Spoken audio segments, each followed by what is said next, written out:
નમસ્કાર, એક્ઝામ સાથી ચેનલમાં આપ સૌનું હાર્દિક સ્વાગત છે। આજે આપણે ધોરણ 10 સામાજિક વિજ્ઞાન ભણવા જઈ રહ્યા છે, જેમાં 8મા પ્રકરણની ચર્ચા કરવાના છે। 8મા પ્રકરણનો ભાગ 1 છે, એની આપણે ચર્ચા કરી દીધી છે। આ ભાગ 2 છે, જેની આપણે ચર્ચા કરવા જઈ રહ્યા છે। સાથે આ પાઠ જે છે એ ખૂબ જ મોટો છે અને આ જે પાઠ છે એ કુદરતી સંસાધનો છે। આમાં હવે જમીનના પ્રકારો વિશેની માહિતી છે। તો ધોરણ 10માં તમારે આમાંથી વારંવાર પ્રશ્ન પૂછાય છે। સાથે ફોરેસ્ટવાળા છે, જીપીએસસીવાળા છે, આમને પણ પૂછાય જ છે। જીપીએસસીવાળાનો ભૂગોળનો અભ્યાસક્રમ છે, એમાં પૂછાય છે। ફોરેસ્ટવાળાનો ભૂગોળ અને પર્યાવરણ આ બંનેનો જે અભ્યાસક્રમ છે બંનેમાં આવે છે। અને સીસીઈ એટલે કે ક્લાર્ક માટેની જે પરીક્ષા સંયુક્ત પરીક્ષા છે એમાં મુખ્ય અને પ્રાથમિક અને મુખ્ય બંને પરીક્ષામાં પૂછાવાનું છે। તો સૌને ઉપયોગી થાય એવો વિડીયો છે। સાથે જીસીઆરટીના ઉપયોગથી છે, અત્યારે તમે જીસીઆરટીનો ઉપયોગ કેટલો થઈ રહ્યો છે તમે સમજી શકો છો। તો એમાં કુદરતી સંસાધનો છે, ભાગ 1માં આપણે આ બધી ચર્ચા કરી દીધી છે કે સંસાધન એ માણસની જરૂરિયાતો પૂરી કરવા માટે ઉપયોગમાં લેવાતી વસ્તુ છે। સાથે સંસાધનોનું આયોજન અને સંરક્ષણ એટલે કે એનો બચાવ પણ જરૂરી છે। હવે આપણે જમીન નિર્માણ વિશે વાત કરીએ તો 8મો પાઠ કુદરતી સંસાધનમાં જમીન નિર્માણ। તો જમીન કઈ રીતે બને છે, બરાબર? તમને મનમાં એમ થાય કે આ જે જમીનો બનેલી છે કઈ રીતે બની છે? તો સામાન્ય રીતે આપણે જમીન એ વસ્તુને કહીએ છીએ કે આ ભૂસપાટી છે, એટલે કે આ જે જમીન પૃથ્વીનું ઉપરનું પડ છે, પૃથ્વી એટલે કે આ ભૂસપાટીનું જે ઉપલું પડ છે જેમાં વનસ્પતિ ઉગે છે તેને આપણે જમીન તરીકે ઓળખીએ છીએ। તો જમીન સાદી જમીનથી તમે બધા પરિચિત છો। એની વ્યાખ્યા ક્યાં લખવાની આવે તો લખી શકો છો કે ભૂસપાટીનું જે ભૂ એટલે જમીન, બરાબર, અને સપાટી એટલે એનું ઉપરનું જે પડ છે, પોપડો છે। તો આ ભૂસપાટીનું જે ઉપલું પડ છે જેમાં વનસ્પતિઓ ઉગે છે, જ્યાં તમે વૃક્ષો ઉગતા જુઓ છો તેને આપણે જમીન તરીકે ઓળખીએ છીએ। જમીન પૃથ્વીના પોપડા પરના અનેકવિધ કણોથી બનેલું એક પાતળું પડ હોય છે। તો આ જે પૃથ્વીના પોપડા પરનું જે ઉપરનું પડ છે, ઉપરનું જે સ્તર છે, એમાં અનેકવિધ કણો પડેલા હોય છે। તો આ બધા જે કણ છે, કણ એટલે ઝીણા ઝીણા ટુકડા, તો એમાં ખનિજો હોય છે, પછી ભેજ હોય છે, તો પાણીવાળો ભેજ, બરાબર। તો જમીનો ઘણી તમે જોતા હશો તો એની જે હાથમાં લેશો તો તમારા હાથમાં ભીનું થતું હશે। તો આ જેના લીધે ભીનું થાય એક જાતનું ભેજ છે, બરાબર। પછી હ્યુમસ છે, તો હ્યુમસમાં બધા જૈવિક દ્રવ્યો આવે છે, દાખલા તરીકે વૃક્ષોનો કચરો છે, સુકાયેલો કચરો છે। પછી ઘણા બધા બીજા જીવો છે, દાખલા તરીકે ઈયળ છે, અળસિયા છે, આ બધા હ્યુમસમાં આવે છે। પછી સેન્દ્રિય તત્વો છે, તો આ ખાતરના તત્વો છે સેન્દ્રિય, તથા હવા છે। તો આ બધી જ વસ્તુ તમારે જમીનમાં કઈ વસ્તુ કયા કયા કણ હોય છે તો કે જમીનમાં એક ખનિજો હોય છે, તો ખનિજમાં જુદા જુદા ખડકો આવે છે। પછી કેલ્શિયમ, મેગ્નેશિયમ, એલ્યુમિનિયમ, લોહ તત્વ, લોખંડ આ બધા આવે છે। આ ખનિજ છે એક। બીજું એમાં ભેજ હોય, તો ભેજ પાણીના સંદર્ભમાં છે, સીધું પાણી ના હોય પણ પાણી ભેજ રૂપે જમીનમાં હોય। ત્રીજું હવા પણ હોય છે, તો હવા પાણી ને ત્રીજું ખનિજ। પછી ચોથું હ્યુમસ હોય છે, એટલે કે જૈવિક તત્વો પણ હોય છે। પાંચમું સેન્દ્રિય તત્વો હોય છે, તો આમાં ખાતરના તત્વો છે, ફોસ્ફરસ છે, પોટાશ છે, નાઇટ્રોજન છે, અને છઠ્ઠું હવા છે, બરાબર। તો કુલ 5 તત્વો છે, બરાબર। ખનિજ છે, ભેજ, હ્યુમિસ, સેન્દ્રિય તત્વો અને હવા। આ 5 તત્વો તમે યાદ રાખશો। આ 5 તત્વો જમીનમાં હોય તો જ જમીન બને છે, બાકી જમીન નથી બનતી।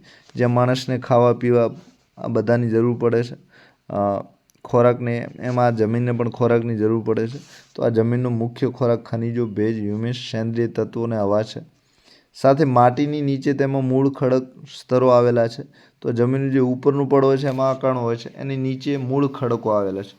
મૂળ એટલે મજબૂત ખડકો, એવા ખડકો જે જમીનને જાળવી રાખે, મજબૂત બનાવે, ટકાઉ બનાવે। સાથે જમીનનું નિર્માણ મૂળ ખડકોના ખવાણ અને ધોવાણથી મળતા પદાર્થોથી થાય છે। તો જે મૂળ ખડકો છે, મજબૂત ખડકો છે, આ ખડકોનું ખવાણ થાય એટલે કે ધીમે ધીમે જુદા જુદા જંતુઓ દ્વારા, પાણી દ્વારા, હવા દ્વારા ખવાય અને પછી ધોવાય, તો પાણી અને વરસાદથી ધોવાય, તો આ ખવાણ અને ધોવાણથી અલગ અલગ પદાર્થો બને છે અને એમાંથી આ જમીનનું નિર્માણ થાય છે। તો જમીનનું નિર્માણ કેવી રીતે થાય છે? તો ખવાણ અને ધોવાણથી થાય છે। તો ખવાણ અને ધોવાણ શાનું થાય છે? તો કે ખનિજો, ભેજ છે, હ્યુમસ છે, સેન્દ્રિય તત્વો છે, હવા છે। આ બધા જ ખડકો ખવાય અને ધોવાયા બાદ બને છે. સાથે જેમાં જૈવિક અવશેષો છે, ભેજ છે ને હવા પણ આપણને મળી આવે છે. તો આ જમીનમાંથી આની આપણે ચર્ચા કરી છે, બરાબર. આ જૈવિક અવશેષો એટલે હ્યુમસ, અંગ્રેજી શબ્દો હ્યુમસ વપરાય છે અને એનું ગુજરાતી છે જૈવિક અવશેષો. સાથે ભેજ છે ને હવા છે. અન્ય રીતે કહીએ કે જમીન ખનિજો અને જૈવિક તત્વોનું કુદરતી મિશ્રણ છે. તો ખનિજોમાં આપણે વાત કરી દીધી છે કે કેલ્શિયમ છે, લોહ તત્વ છે, આ બધા ખનિજો છે. પછી જૈવિક તત્વો છે. તો આ જૈવિક તત્વોમાં જુદા જુદા જંતુઓનો કચરો હોય સડેલો, પછી જુદા જુદા વૃક્ષોનો કોહવાયેલા વૃક્ષોનો કચરો હોય, આ બધા જૈવિક તત્વો છે. તો ખનિજો અને જૈવિક તત્વોનું કુદરતી મિશ્રણ જેમાં વનસ્પતિની વૃદ્ધિની વિકાસ કરવાની ક્ષમતા હોય એને આપણે જમીન તરીકે ઓળખીએ છીએ. તો આ જમીન તમારે વ્યાખ્યા ખાસ યાદ રાખવાની છે. પછી જમીન નિર્માણ કઈ રીતે થાય છે એ પણ તમારે ખાસ યાદ રાખવાનું છે. તો જમીન નિર્માણ માટે જે ખડકો હોય છે ખવાય અને ધોવાય છે, અને ખવાવા અને ધોવાવાના લીધે એમાંથી આપણને ખનિજો છે, ભેજ છે, હ્યુમસ છે, સેન્દ્રિય તત્વો અને હવા આ બધું જ મળે છે અને આ રીતે જમીનનું નિર્માણ થાય છે. હવે જમીનની વ્યાખ્યા આપણે જોઈએ, જમીન વિશે વધારે જોઈએ કે આ જમીન ખરેખર કઈ રીતે બને છે. તો પૃથ્વીના પોપડાની સૌથી ઉપરની સપાટી કે પડ છે અને આપણે જમીન કહીએ છીએ. તો વ્યાખ્યા તમારે યાદ રાખવાની છે, તમને જે વ્યાખ્યા યાદ રહે. તો પૃથ્વીના પોપડાની સૌથી જે ઉપરની સપાટી છે, પડ છે, અને બીજું સ્તર કહેવાય છે અને આપણે જમીન કહીએ છીએ. આ જમીન તમે જોઈ છે, આ જમીન વનસ્પતિ ઉગાડે છે, પાકો ઉગાડે છે. તો આ જમીનમાં વનસ્પતિની વૃદ્ધિની વિકાસ માટે ખનિજ દ્રવ્યો અને જૈવિક દ્રવ્યો આવેલા હોય છે. હવે આ ખનિજ દ્રવ્યો અને જૈવિક દ્રવ્યો હોય છે તેનું પ્રમાણ બધી જમીનોમાં એક સરખું હોતું નથી. કોઈ જમીનમાં વધારે હોય છે, કોઈ જમીનમાં ઓછા હોય છે, કોઈ જમીનમાં બિલકુલ હોતા નથી. આમ જમીન એટલે સેન્દ્રિય પદાર્થયુક્ત ઝીણા કણવાળો પોચો ખડક પદાર્થ, બરાબર.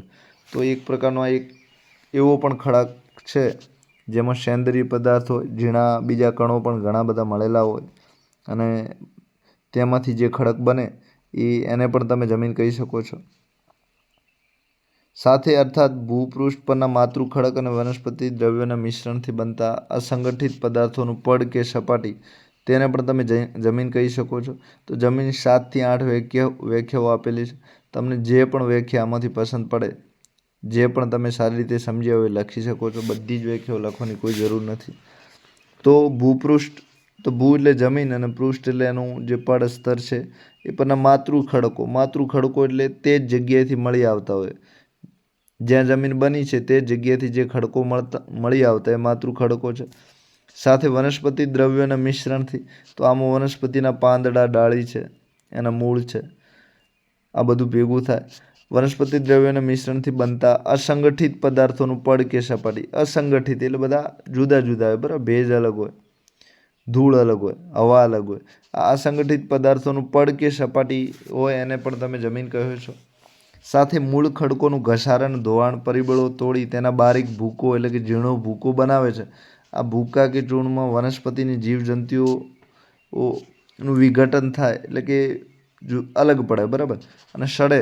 એના લીધે સેન્દ્રિય તત્વો પણ તેમાં ઉમેરાય છે અને આ સેન્દ્રિય તત્વોના લીધે એટલે કે વનસ્પતિનો વિકાસ પણ સારો થાય છે. તો આ પણ એક પ્રકારની જમીન છે. તો આ જમીન નિર્માણની વ્યાખ્યા તમારે ખાસ યાદ રાખવાની છે. તો જમીન પરનું જે ઉપરનું પડ છે વનસ્પતિ છે, એના મિશ્રણમાં ઘણા બધા અસંગઠિત ખડકોનું પડ કે સપાટી છે, એક પ્રકારની જમીન છે. સાથે આ ખડકો ખવાય છે, ધોવાય છે અને એનો બારીક ભૂકો, ઝીણો ભૂકો બને છે અને પછી એમાં વનસ્પતિ જીવજંતુઓ પણ સડે છે અને એના સેન્દ્રિય તત્વો બને છે અને આ રીતે એક જમીન તૈયાર થાય છે. સાથે આ જમીનનું નિર્માણ છે એના માટે આબોહવાની પણ ખૂબ જરૂર છે. આબ એટલે પાણી અને હવા એટલે તમે હવાને જાણો છો, બરાબર. નાઇટ્રોજન, ઓક્સિજન, હાઇડ્રોજન, હિલિયમ જે છે એ એક પ્રકારની હવા છે. તો આમાં આબોહવાની અસર પણ ખૂબ મહત્ત્વની છે. તો આબોહવા ના હોય તો જમીન નથી બની શકતી. તો આબોહવાવાળા પ્રદેશમાં વિભિન્ન પ્રકારના ખડકોમાંથી બનતી જમીન લાંબા સમયગાળે એક જ પ્રકારની હોય છે. ટૂંકમાં ભારતની જમીનો બધી 8 પ્રકારની છે. લાંબા સમયગાળે તમને એક જ જેવી લાગે છે. એટલે કે એક પ્રકારની માતૃ ખડકોમાંથી ભિન્ન ભિન્ન આબોહવાળી બનનારી જમીન અલગ અલગ પ્રકારની હોય છે. તો એક ખડકોમાંથી આબોહવાના લીધે અલગ જમીન પણ બની શકે છે. દાખલા તરીકે ઇંગ્લેન્ડની જમીન છે એ ભારતની જમીન કરતાં ઘણી બધી ફરકવાળી તફાવતવાળી છે, બરાબર. તો આ આબોહવા છે એ જમીન પર ઘણી અસર ઊભી કરે છે અને એના લીધે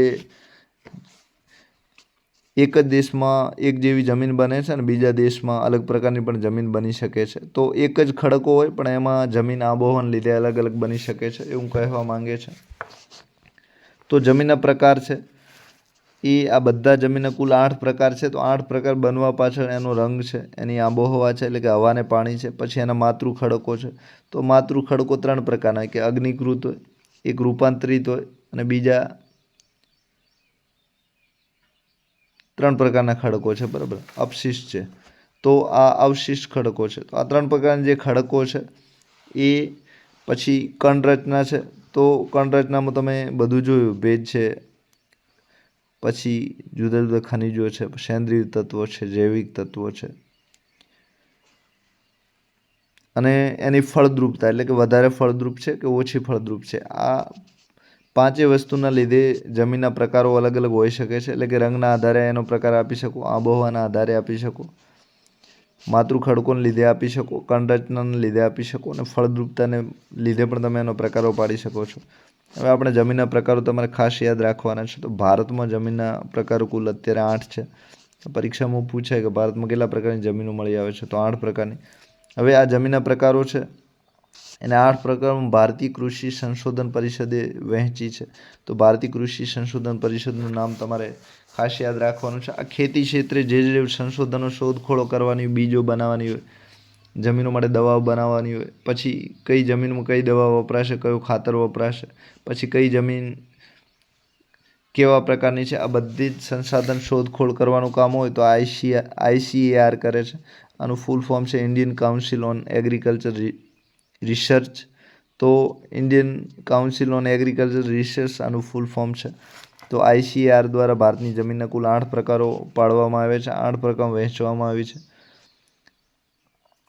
સાથે પર્વતીય જમીન અને જંગલ પ્રકારની જમીન છે એ પર્વતીય ક્ષેત્રોમાં ઊંચાઈ પર જોવા મળે છે, બરાબર. દાખલા તરીકે હિમાલય છે અને દ્વીપકલ્પી પ્રદેશો છે, આવી જે ઊંચાઈવાળા ભાગ છે ત્યાં જ આવી જમીનો તમે પર્વતીય જમીન અને જંગલ પ્રકારની જમીન જોઈ શકો છો. તો 8 પ્રકારની જમીન તમારે ખાસ યાદ રાખવા જેવી છે.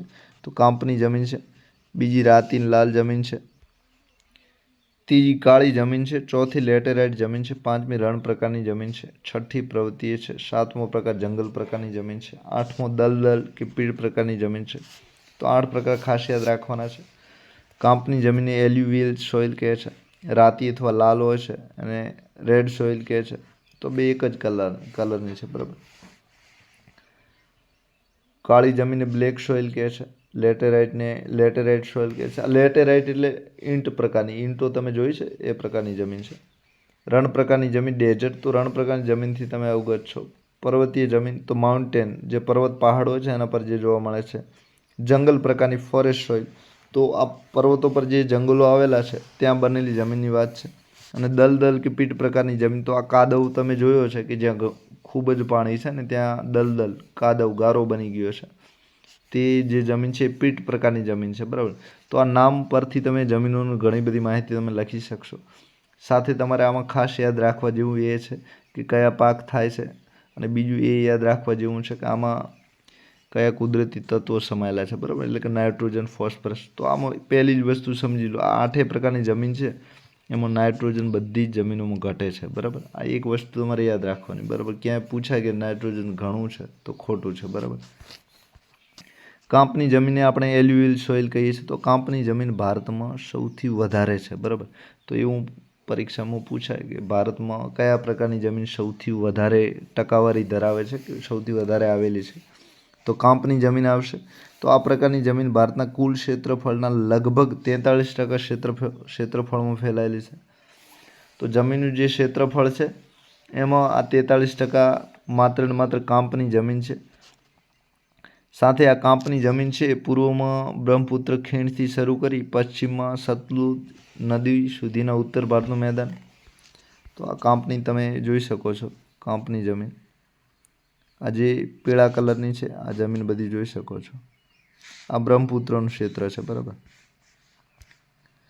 તો આ બ્રહ્મપુત્રનું ક્ષેત્ર છે. અહીંથી લઈને પછી આ ગંગાનું ક્ષેત્ર છે. આ ગંગા યમુના નદી અને આ સતલુજ નદીનું ક્ષેત્ર છે.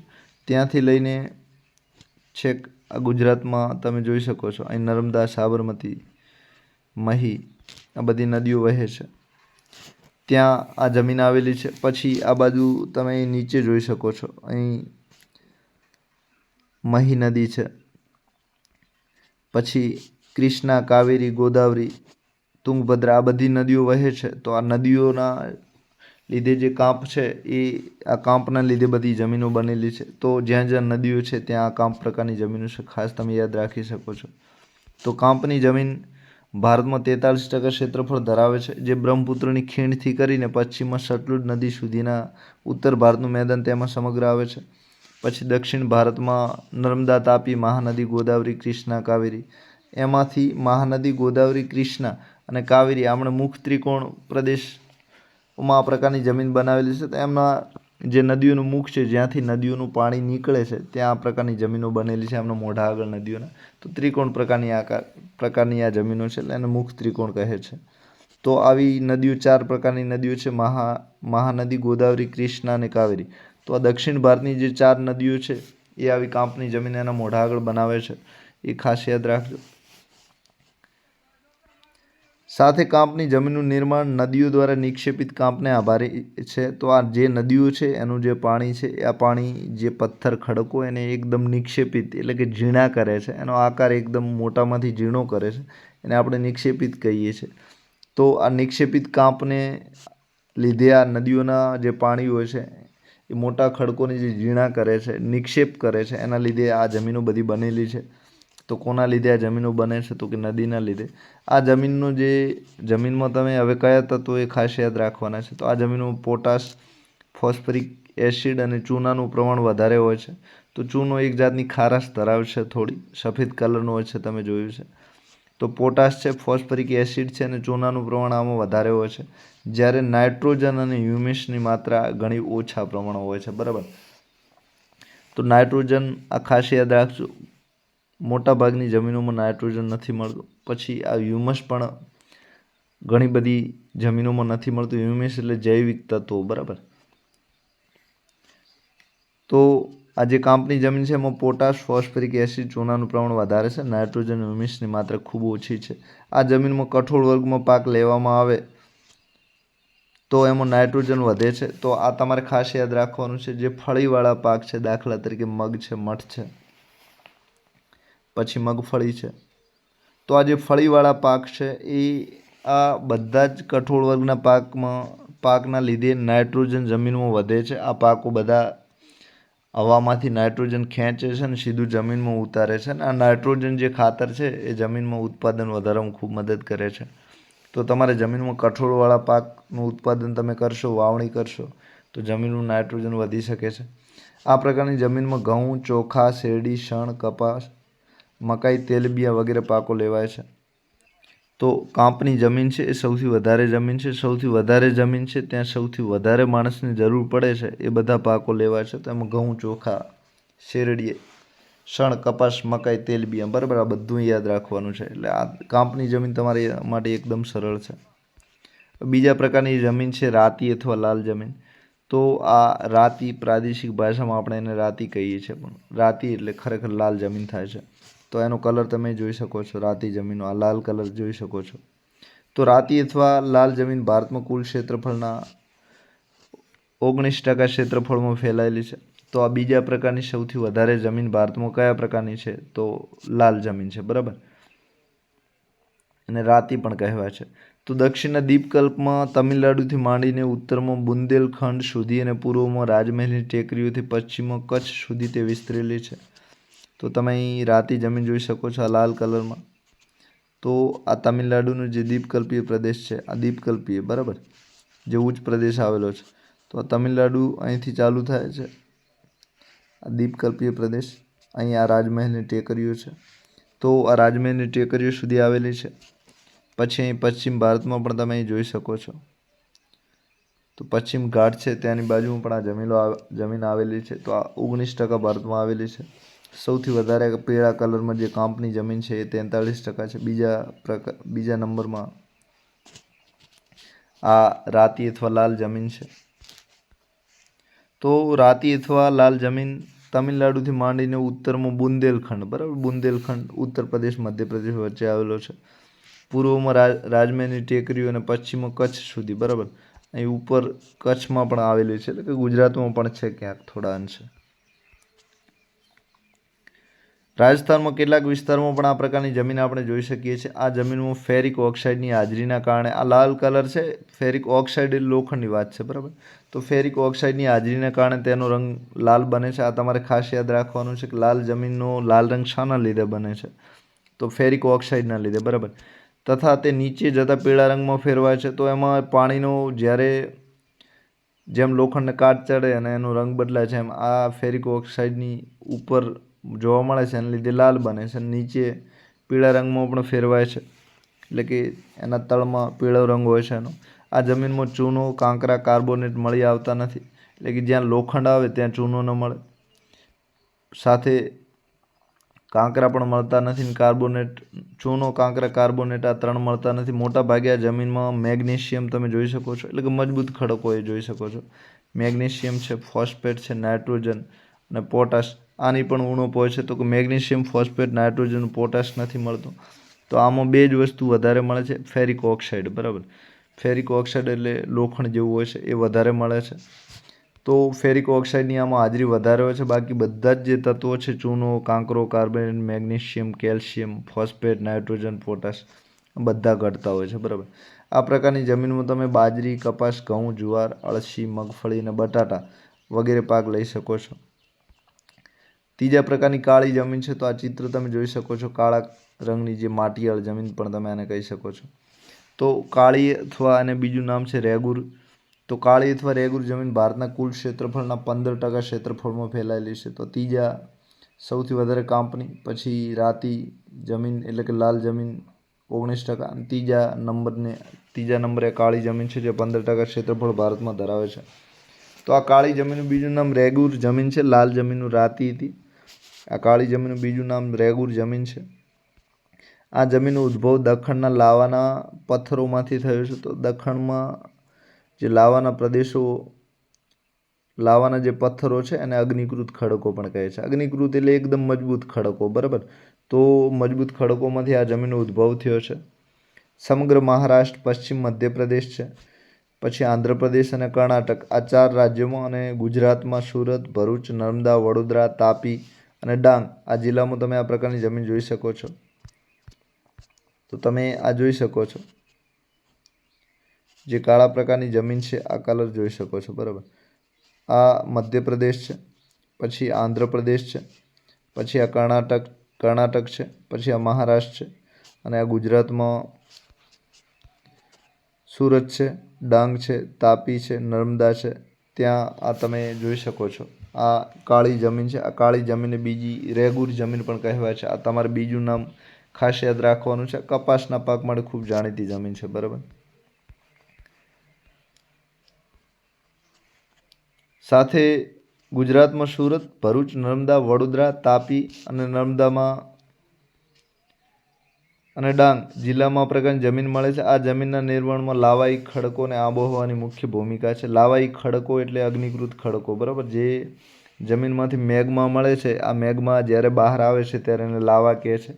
તો દખ્ખણનો ઉચ્ચ પ્રદેશ છે, ત્યાં ઘણો બધો આવી લાવા જમીનમાંથી નીકળ્યો છે, અને એના લીધે આ જમીનો બનેલી છે. તો બીજી આબોહવાની એટલે કે હવા અને પાણી પણ આ જમીન ખૂબ અસર કરે છે. સાથે આ જમીનમાં તમે હવે આ જમીન મજબૂત છે, બરાબર, એટલે કે એમાં લોખંડ, ચૂનો, કેલ્શિયમ, પોટાશ, એલ્યુમિનિયમ, મેગ્નેશિયમ, કાર્બોનેટનું પ્રમાણ વધુ જોવા મળે છે. એટલે કે આમાં ધાતુનું પ્રમાણ વધારે મળશે. તો લોખંડ છે, એલ્યુમિનિયમ છે, મેગ્નેશિયમ છે, આવી ધાતુ વધારે મળશે. પછી ચૂનો, કેલ્શિયમનો, પોટાશ આ પણ જમીનોમાં તમને મળી આવશે. તો આ બધા જ તત્વો આમાં વધારે મળે છે. સાથે તેની ફળદ્રુપતા સારી ગણાય છે. એટલે કે આ જમીન, જે ત્રણેય પ્રકારની શરૂઆતની જમીનો છે એ ફળદ્રુપ વધારે છે, બરાબર. કાંપની જમીન, રાતી લાલ, અને ત્રીજી આ કાળી જમીન, બરાબર. આ ત્રણેય ફળદ્રુપ છે. આ જમીનની ભેજ સંગ્રહણ શક્તિ ઘણી વધારે છે. તો આ જમીન જે છે એ ખૂબ જ ભેજ સંગ્રહી શકે છે. જ્યારે ભેજ સુકાય ત્યારે તેમાં ફાટો કે તિરાડો પડી જાય છે. તો આમાં ઘણી વખત પરીક્ષામાં પૂછાય છે કે ખેતી કર્યા વગર ખેડાયેલી જમીન કઈ છે? તો આ તિરાડો આને પડવાને લીધે તમે આ જમીનને ગણી શકો છો, એટલે કે કાળી કે રેગુર જમીન. આ પ્રકારની જમીનમાં જ્યારે ભેજ સુકાય ત્યારે તેમાં ફાટો કે તિરાડ પડી જાય છે, બરાબર. પાણી સુકાવાના લીધે અને જે માટી હોય છે તૂટી જાય છે અને એમાં તિરાડો, તમે આવી તિરાડ જોઈ શકો છો, બરાબર. તો આ કાળી જમીનમાં પડે છે. આ પ્રકારની જમીનમાં કપાસ, અળસી, સરસવ, મગફળી, તમાકુ, અડદ જેવા કઠોળ વર્ગના પાક લેવામાં આવે છે. કપાસના પાકને પણ આ જમીન ખૂબ અનુકૂળ આવવાના લીધે એ કપાસની જમીન તરીકે પણ ઓળખાય છે. તો કાળી, રેગુર અને તીજી કપાસની જમીન, આ 3 નામ આના જાણીતા છે, તમારે ખાસ યાદ રાખવાનું છે. ચોથા પ્રકારની જમીન છે લેટેરાઇટ કે પડખાઉ જમીન. તો લેટેરાઇટ, આ જમીનનું નામ લેટિન ભાષાનો જે શબ્દ લેટર છે, આ લેટર, બરાબર, એને લેટેરાઇટ કહેવાય છે. તો ઈંટ પરથી બન્યું છે, લેટર એટલે ઈંટ, બરાબર. તો આ લેટર જે શબ્દો છે આમાં લેટર એટલે ઈંટ પરથી આ જમીનનું નામ પડ્યું છે. તેનો લાલ રંગ, ઈંટનો રંગ તમને બધાને ખબર છે. તો તેનો લાલ રંગ લોહ ઓક્સાઇડના કારણે હોય છે. તો આ લોહ ઓક્સાઇડ છે અને ફેરસ ઓક્સાઇડ કહેવાય છે, બરાબર. તો આ લેટેરાઇટ જમીન સાથે સાથે એક રાતી કે લાલ જમીન હતી, એમાં પણ ફેરસ ઓક્સાઇડ વધારે છે. પછી આ ઈંટ પ્રકારની જમીન છે, એમાં પણ ફેરસ ઓક્સાઇડ વધારે છે. તો લોહ ઓક્સાઇડ એમાં વધારે હોય છે. આ જમીન ભીની થાય ત્યારે માખણ જેવી મુલાયમ અને સુકાય ત્યારે સખત બની જાય છે. તો જ્યારે ભીની થાય છે ત્યારે માખણ જેવી એકદમ કોમળ બની જાય છે અને સુકાય ત્યારે સખત બની જાય છે. સૂકી અને ભેજવાળી આબોહવાના પરિવર્તનથી અને સિલિકામય પદાર્થોના નિવારણથી તેનું નિર્માણ પામ્યું છે. તો સૂકી અને ભેજવાળી જ્યાં જ્યાં આબોહવા છે ત્યાંથી, અને બીજું સિલિકા એટલે રેતી, બરાબર. તો રેતીનું નિવારણ એટલે કે આ રેતી ખૂબ ધોવાઈ છે, એના લીધે આ લેટેરાઇટ પ્રકારની જમીન બની છે. ભારતીય દ્વીપકલ્પીય ઉચ્ચ પ્રદેશોનો ઊંચાણવાળો જે ભાગ છે ત્યાં જમીનો તમે જોઈ શકો છો. આ જમીનમાં તમે લોહ તત્વો, બરાબર, લેટેરાઇટ લાલ જમીન છે ત્યાં લોહ તત્વો પોટાશ ને એલ્યુમિનિયમ, આ 3 ધાતુ તમને સાથે મળશે, બરાબર. લોહ તત્વો, પોટાશ અને એલ્યુમિનિયમ જે મજબૂત ધાતુ હોય, તો આ કાળી જમીનમાં તમે જોઈ શકો છો. અને સાથે લાલ અને રાતી જમીનમાં જોઈ શકો છો, બરાબર. લોહ તત્વો, પોટાશ અને એલ્યુમિનિયમનું પ્રમાણ વધારે જોવા મળે છે. આ જમીન ઓછી ફળદ્રુપ છે, બરાબર. હવે પડખાઉ જમીન છે, લેટેરાઇટની બીજી પડખાઉ પણ કહે છે, એટલે કે પહાડોમાં આવેલી જમીન કાં તો પહાડો નજીક આવેલી જમીન. તો આ જમીનને ઓછી ફળદ્રુપ છે, બરાબર. પણ તેમાં ખાતર નાખીને તમે કપાસ, ડાંગર, રાગી, શેરડી, ચા, કોફી, કાજુ આ વગેરે તમે લઈ શકો છો. આ જમીનનું બીજું નામ પડખાઉ જમીન છે. તો આ પડખાઉ જમીનનું નામ તમારે ખાસ યાદ રાખવાનું છે. તો આ લેટેરાઇટ કે પડખાઉ જમીન ક્યાં આવેલી છે? આપણે ખાસ કરીને દ્વીપકલ્પીય ઉચ્ચ પ્રદેશોનો જે ઊંચાણવાળો ભાગ છે ત્યાં તમે આ લેટેરાઇટ જમીન જોઈ શકો છો. તો આ લેટેરાઇટ જમીન જે લીલા રંગની છે, આ દ્વીપકલ્પીય પ્રદેશો છે. ત્યાં જે ઊંચાણવાળા ભાગ છે ત્યાં તમે આ લીલા રંગની જમીન જોઈ શકો છો, બરાબર. અહીં પણ જોઈ શકો છો, અહીં રાજસ્થાન, આ દ્વીપકલ્પીય પ્રદેશનો સૌથી ઊંચો ભાગ રાજસ્થાન અને મધ્યપ્રદેશ જોડે છે, બરાબર. સાથે અહીં પણ પહાડી જે ભાગ છે ત્યાં તમે આ જમીનો જોઈ શકો છો. હિમાલય જોડે પણ તમે આ જમીનો જોઈ શકો છો. તો પહાડીવાળો જે ભાગ છે એની બાજુમાં આ જમીનો આવેલી છે, તો એને લેટેરાઇટ ઈંટ પ્રકારની પણ જમીનો કહેવાય છે.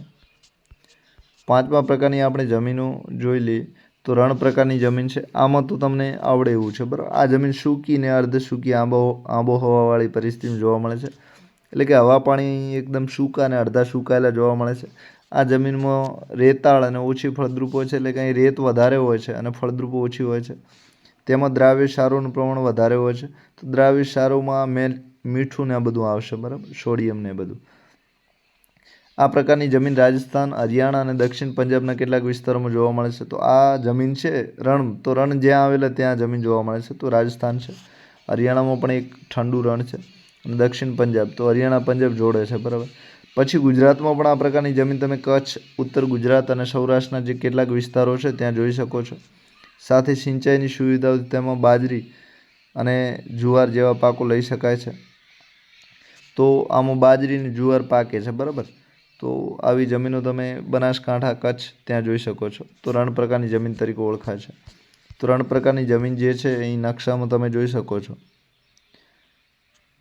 આ જ્યાં રણ આવેલું છે ત્યાં આ પ્રકારની જમીન છે, બરાબર. ખાસ કરીને રાજસ્થાનમાં વધારે છે, કચ્છમાં પણ છે.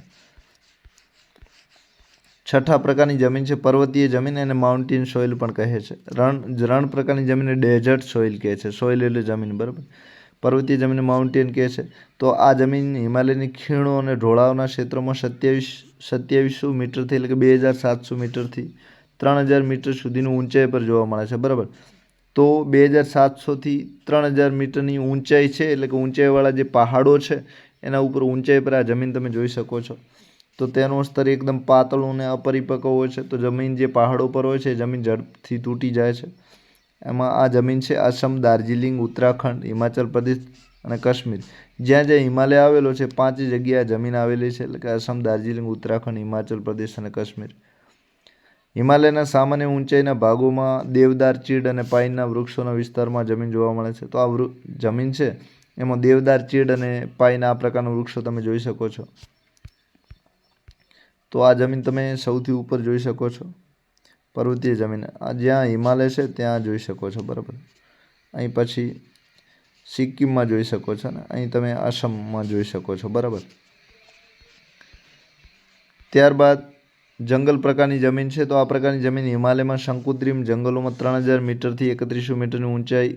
તો આ જંગલ પ્રકારની જમીન છે એ પર્વતીય જમીનથી ઊંચાઈ ઉપર આવેલી છે, બરાબર.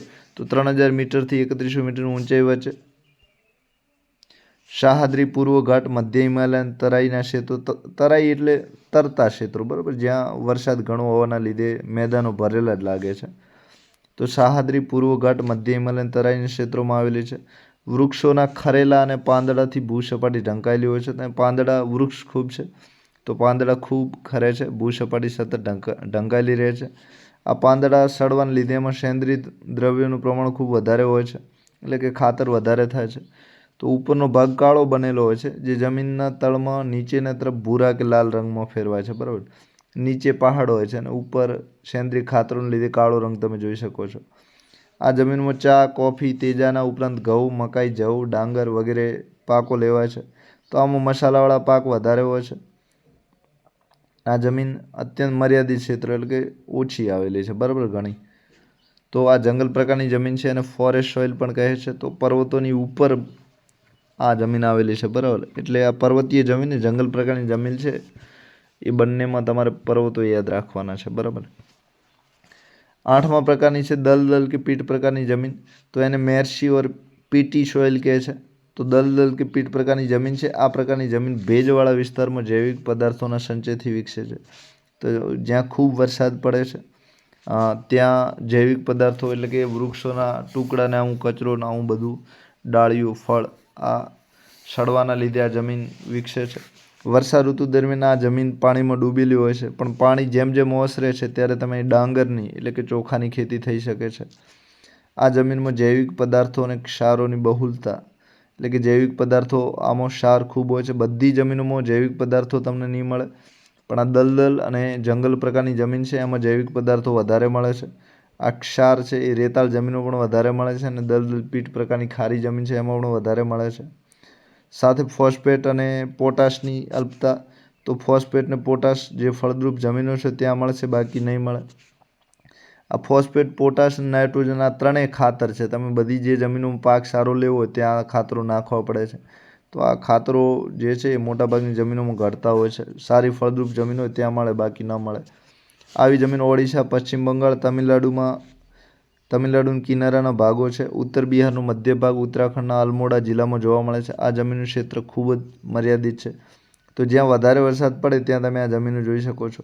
તો ઓડિશા, પશ્ચિમ બંગાળ, તમિલનાડુનો કિનારાનો ભાગ છે, ઉત્તર બિહારનો મધ્ય ભાગ છે અને ઉત્તરાખંડનું જે અલ્મોડા છે ત્યાં તમે આ પ્રકારની જમીન જોઈ શકો છો. તો આપણે નકશામાં જોઈ લઈએ.